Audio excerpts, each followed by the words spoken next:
ሰላም ጤና ይስጥልኝ። በመላው ዓለም የምትገኙ ኢትዮጵያውያን የዕለቱን ትኩስና ሰበር መረጃዎች ይዘን ቀርበናል። የትግራይ ጊዜያዊ አስተዳደር ስልጣን ላያበቃ 3 ቀናት ሲቀሩት ሌተናል ጀነራል ታደሰ ወረደ አዲስ አበባ ገብቷልም።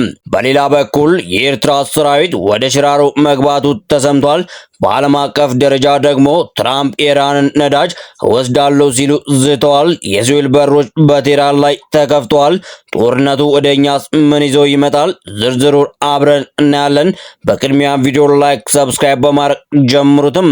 የሀገር ውስጥ ትኩስ ዜናዎች ትግራይና ሽራሮ በክልሉ ወቅታዊና አንገብጋቢ ጉዳዮች ላይ ለመምከር የትግራይ ጊዜያዊ አስተዳደር ፕሬዝዳንት ሌተናል ጀነራል ታደሰ ወረደ ትናንት እሁድ መጋቢት 27 2018 ዓ.ም አዲስ አበባ ገብቷልም። ትኩረት የሚስበው ነጥብ የፕሬዝዳንቱ ጉዞ የአንድ ዓመት የስልጣን ዘመናቸው ሊያበቃ 3 ቀናት ብቻ ሲቀሩት መደረጉ በብዙዎች ዘንድ ጥያቄን ጭሯልም።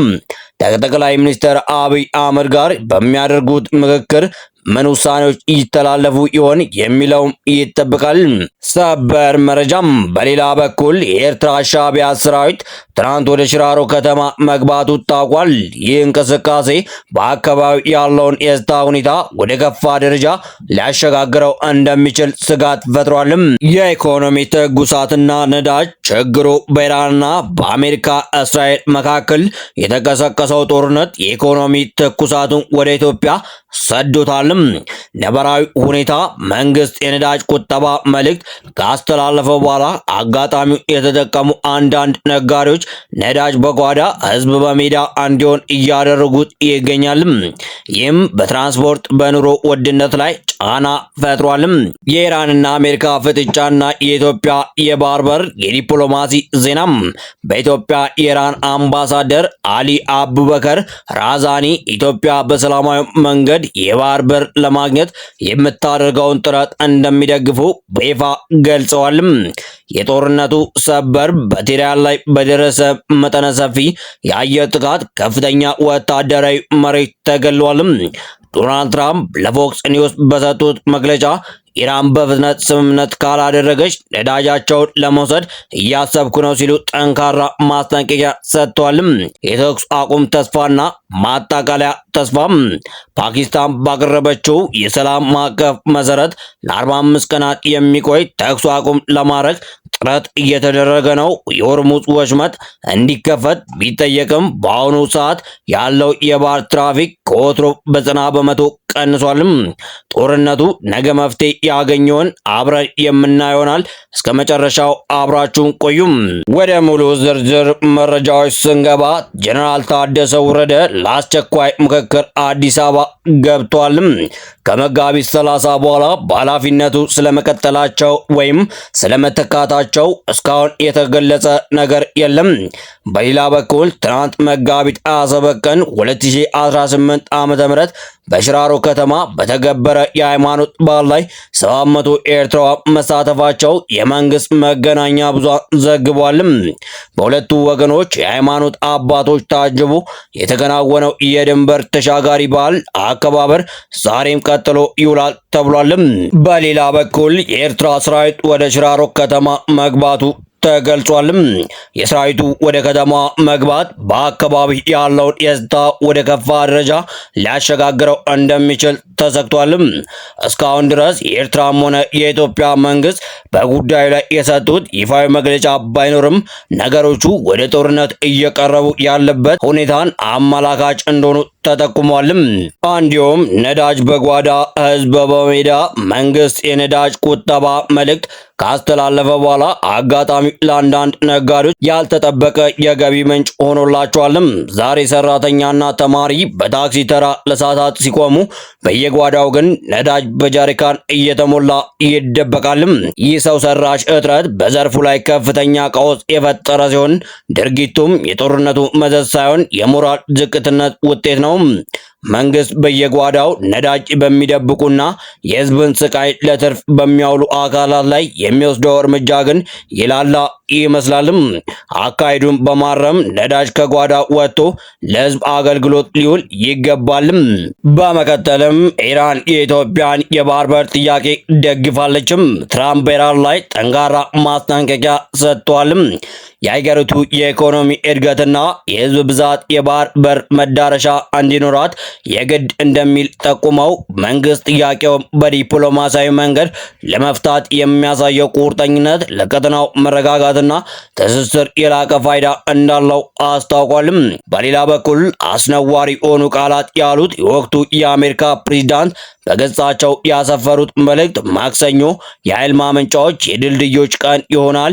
በኢራን ውስጥ በሁሉም በአንድ ጊዜ ይቀጣጠላሉ። ያን ጥቃት የሚመስል አይኖርም። እናንተ ሆርሙዝን ከፎቶ ወይም በሲኦል ውስጥ ትኖራላችሁ፣ ታያላችሁ በማለት ዝተዋልም።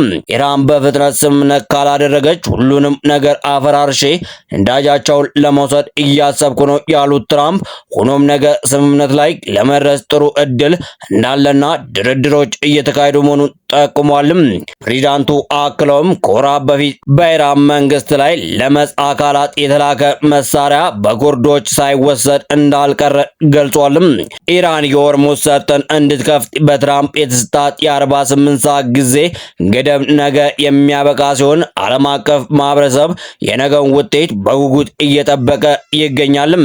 ኢራንም የሲኦል በሮች የሚከፈቱት ለእናንተ ነው ስትል የአሜሪካና የእስራኤል ጥምር ጦርን በኢራን መዲና ቴህራን ላይ በሰነዘሩት መጠነ ሰፊ የአየር ጥቃት በርካታ የሀገሪቱ ከፍተኛ ወታደራዊ መሪዎች መገደላቸው ተሰምቷልም። ፕሬዝዳንት ዶናልድ ትራምፕ ስለ ጥቃቱ በትሩዝ ገጻቸው በቴህራን በተፈጸመው በዚህ መጠነ ሰፊ ጥቃት ኢራን በመጥፎና ባልተገራ ሁኔታ ሲመሩ የነበሩ በርካታ ወታደራዊ መሪዎች ከሌሎች ብዙ ነገሮች ጋር አብረው ተወግደዋል፣ ተገለዋል ሲሉ ገልጿልም። የትራምፕ የቅርብ ደጋፊ እንደሆነ የሚነገረው ፎክስ ኒውስ በዚህ ጥቃት የሟቾች ቁጥር ከ40 እስከ 50 ሊደርስ እንደሚችል ተገምቷልም። ይህ ጥቃት የተፈጸመው ፕሬዝዳንት ትራምፕ ለኢራን የሰጡት የ48 ሰዓት ማስጠንቀቂያ ሊጠናቀቅ ጥቂት ሰዓታት ሲቀሩት መሆኑ የሁኔታው አሳሳቢነት አግዝፉታልም። ኢራን በትራምፕ የተሰጣትን የ48 ሰዓት ቀነ ገደብና ማስጠንቀቂያ ሙሉ በሙሉ ውድቅ ማድረጓን አስታውቃለችም። የኢራን ጦር ማዕከላዊ እዝ አይኤስኤምሲ አዛዥ ጀነራል አሊ አብዱላሂ አሊባዲ የተሰጠው ማስጠንቀቂያ ለሰላም ምንም እገዛ የሌለው ሲሉ ተችተውታልም።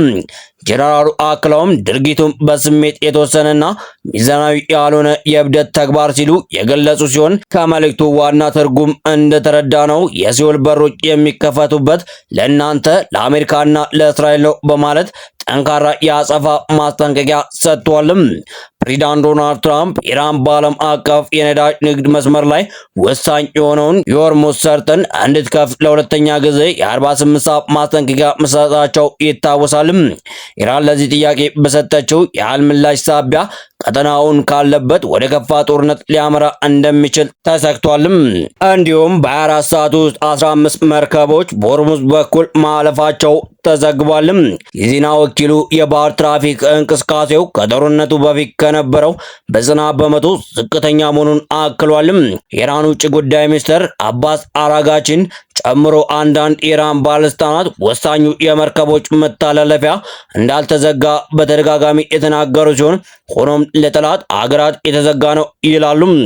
ለአብነት ያህል ኢራን ከጣለቻቸው ገደቦች ኢራቅ ነፃ መሆኗን ትናንት አስታውቃለችም።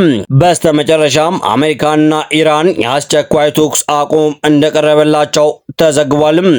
የዜና ወኪል ምንጮች ጠቅሰው እንደዘገቡት ሌሊት ላይ ለኢራንና ለአሜሪካ ደረሰው ግጭቶች ለማቆም የሚያስችል ማዕቀፍ የተዘጋጀው በፓኪስታን ነው። ሁለት ደረጃ ያለው ይህ ስምምነት ማዕቀፍ በመጀመሪያው የተኩስ አቁም ተግባራዊ እንዲሆን በመቀጠል ደግሞ ወደ አጠቃላይ ስምምነት እንዲያድግ ያደርጋል ተብሏልም። አሸማጋይ አገራት ስምምነት ላይ እንዲደርስ ጥረት እያደረጉ ያሉት ፕሬዝዳንት ዶናልድ ትራምፕ የኢራንን የኤነርጂ መሰረተ ልማት እንደሚያወድሙ በመዛት እስከ ማክሰኞ ድረስ የሰጡት ቀነ ገደብ ሊጠናቀቅ በተቃረበበት ሰዓት ነው። ኢራን በሲቪል መሰረተ ልማቶች ላይ ጥቃት የሚፈጽም ከሆነ እጅግ የከፋ የአጸፋ ምላሽ እንደምትሰጥ ዝታለችም። አደራዳሪዎቹ ግጭቱ በድጋሚ ጡዘት ላይ ከመድረሱ አስቀድሞ ውጥረቱን የሚያረግብ መፍትሄ ለማግኘት ላይ ታች እያሉ መሆኑ ተዘግቧልም። ሮይተርስ ያነጋገራቸው ምንጭ ሁሉም የእቅዱ ክፍሎች ዛሬ ስምምነት ላይ ሊደርስባቸው ይገባል ማለታቸው ተዘግቧልም። እቅዱ መጀመሪያ ላይ በፓኪስታን በኩል በኤሌክትሮኒክ መንገድ በመግባቢያ ስምምነት እንዲጠናቀቅ የማድረግ ሐሳብ እንዳለም ተገልጿልም።